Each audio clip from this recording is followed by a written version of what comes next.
মানুষ জেলখানায় গেলে হয় খুব ভালো হয়ে যান, নতবা আরও বেরিয়ে এসে খুব খারাপ হন।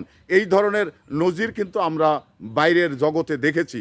কারণ মানে নিরপরাধী মানুষ যদি মানে জেলখানায় যান, তাহলে তার ভিতরে কিন্তু ত্যাগ তৈরি হয়, আর এই ত্যাগের মানে কারণেই সে হয় ভালো হয়ে যায়, আর না হলে একেবারে যতটা ছিল তার চেয়েও বেশি খারাপ হয়ে যান। এরকম নজির কিন্তু আমরা দেখেছি।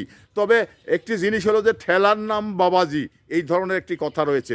আপনারা জানেন যে এই নাটক শিল্পী সিদ্দিকুর রহমান, সে মানে জেলখানায় আওয়ামী লীগের এক সময় টিকিট চেয়েছিলেন এবং সে নাটকও ভালো করতেন।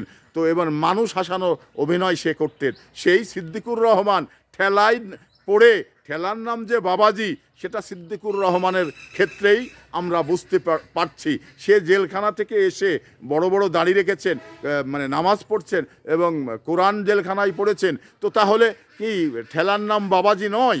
তাহলে ঠেলার খেলেই মানুষ ভালো হয়ে যান।